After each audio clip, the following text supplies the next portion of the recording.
Hello, welcome to Craft Sangles, where a pile of objects is used as a tripod.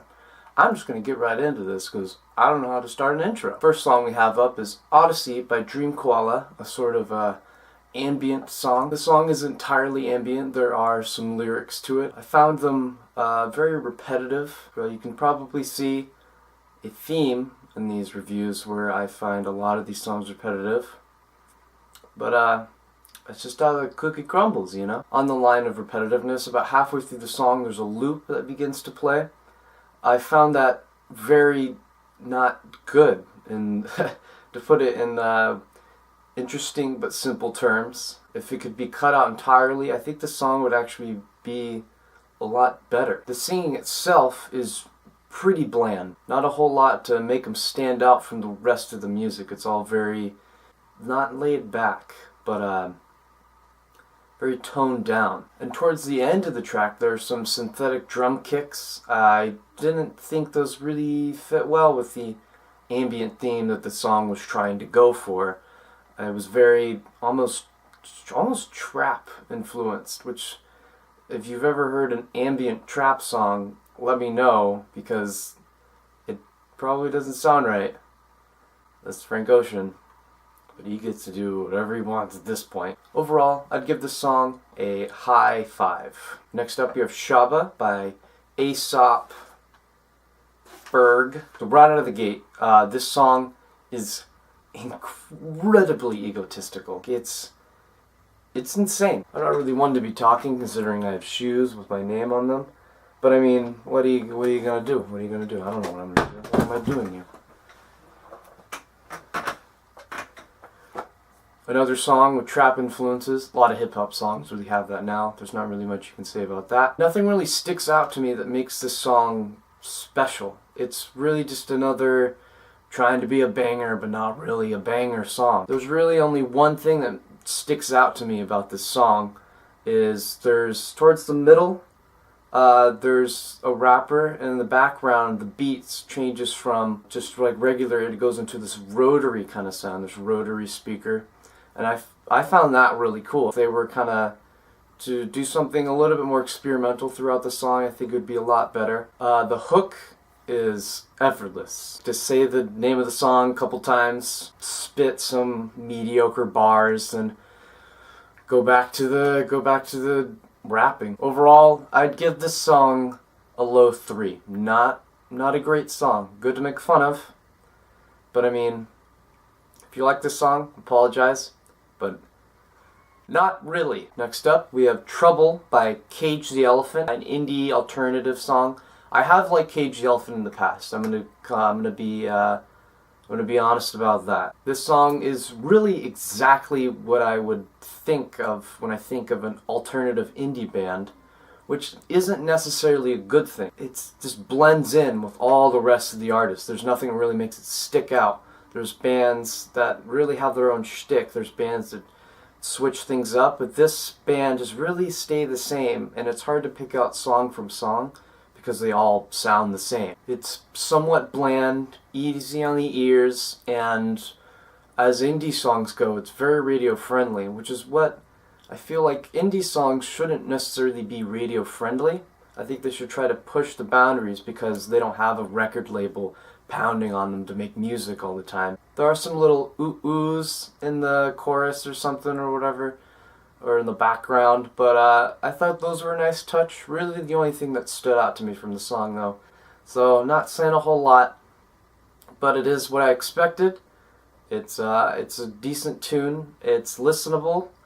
It's easy on the ears. I give it a basic 5. Next song is the song Outcast by the band Mainland.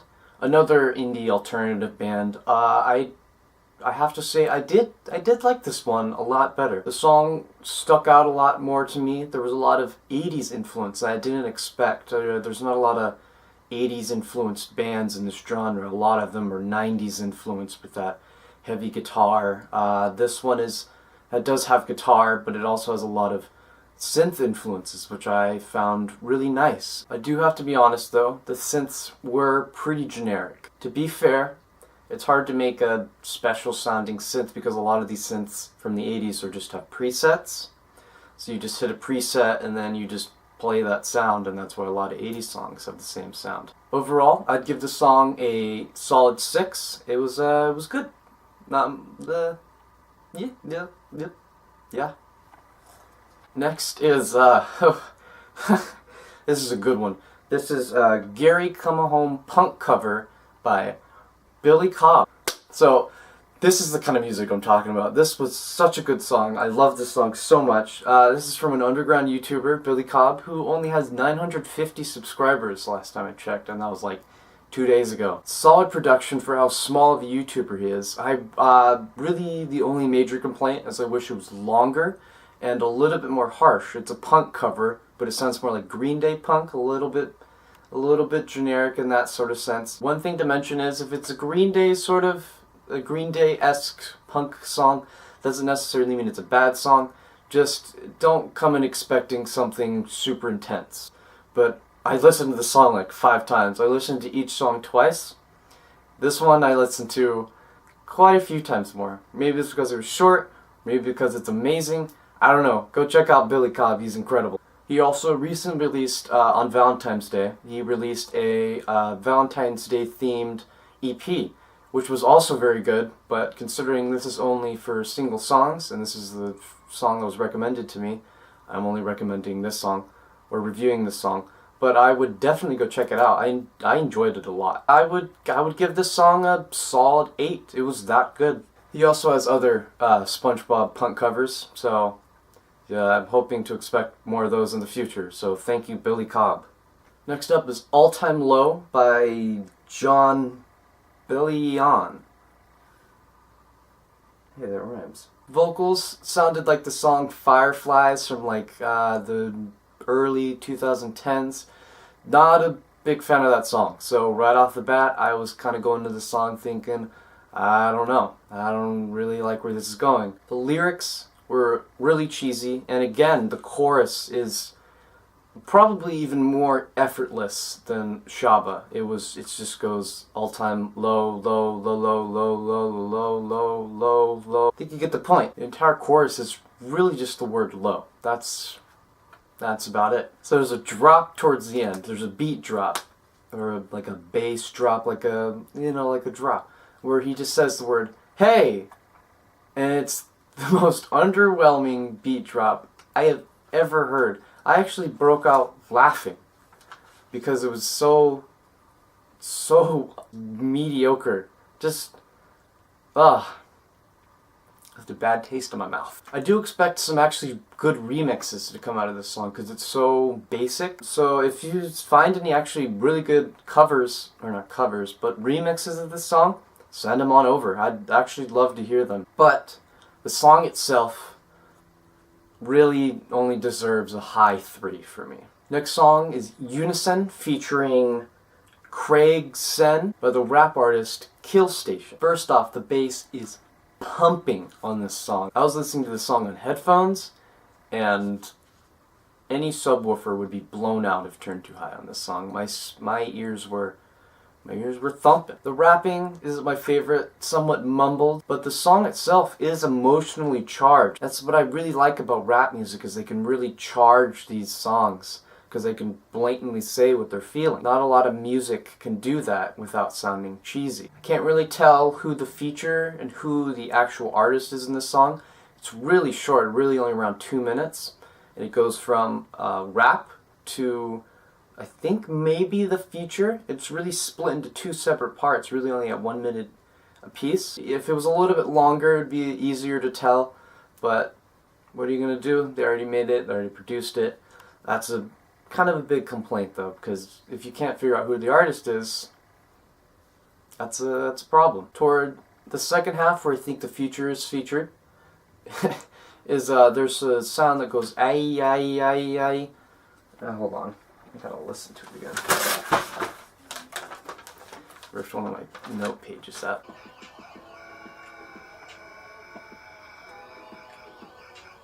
I didn't like that sound at all. It was a little bit harsh on the ears.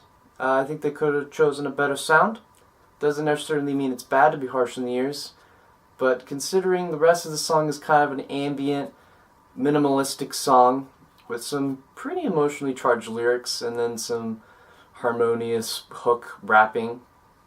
The harsh sound doesn't really go good with the rest of the stuff.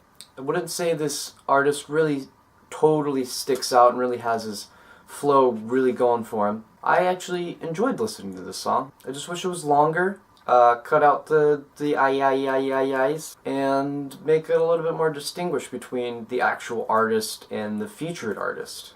This artist comes from the YouTube channel Astari. They're a rap collective on YouTube. There's some decent artists on there, but this and another artist are the only ones that I listen to from there. So if you want to go check out some sort of ambient minimalistic rap, go check out Astari.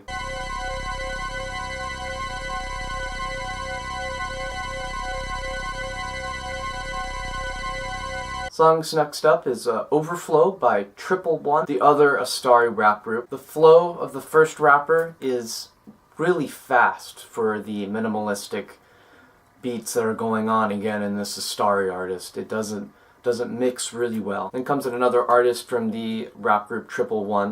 He kind of mumbles it, but he actually fits better with the minimalistic ambient beat that the song is playing. The hook in the song, sung by another one of the artists of the Triple One, is a little bit bland. Not a lot happening. It fit, which isn't saying a ton. The singer in the hook reminds me of the YouTube artist FrankJavCee. He does some fantastic FL Studio tutorials. I would check him out if you're into music production. And that's the end of that plug for that YouTuber. Not a lot of chemistry going along in the group. One of them raps really fast, one of them raps kind of slow and mumbles. One of them does this singing thing. And there's not a whole ton of effort in all of them. The flow of the fast one isn't great, and then the mumbling is off, and then the hook there's not a lot happening. A lot of these what I call SoundCloud rappers who kind of do these minimalistic beats, they all kind of blend in with each other. Not a lot of them stick out from each other. I hope this band does find their shtick and really runs with it, because if they are able to find something that really makes them stick out, that's appealing, I think this one could go far.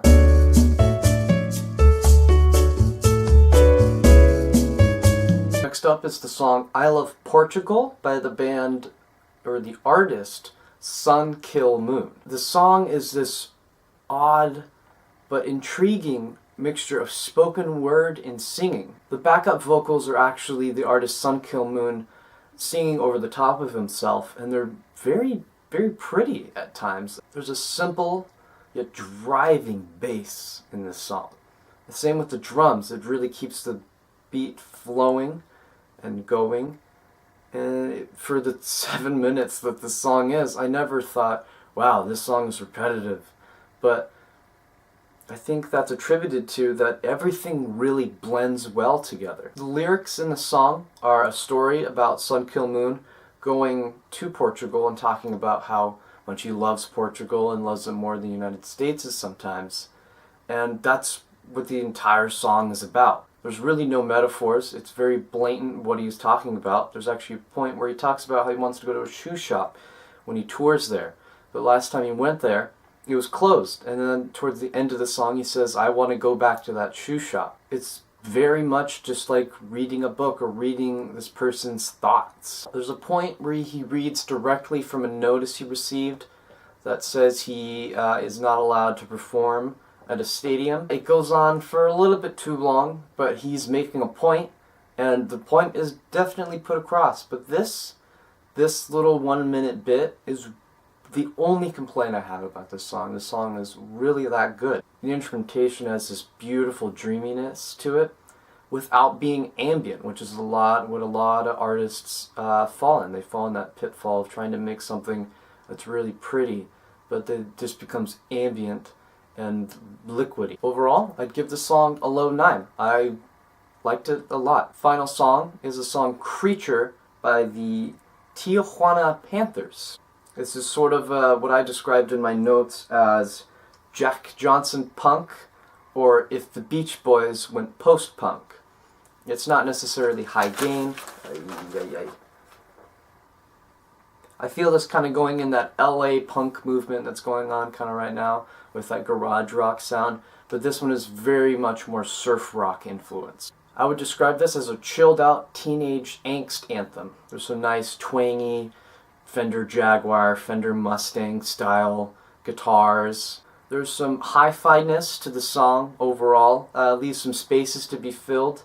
It needs to be a little bit fattened up. Overall, I would give this song a solid 7. Alright, well that's all I really have for you today. If you want any music for me to listen to, I'll do it and torture myself for 2 hours, writing down and breaking down songs into a point where I go insane.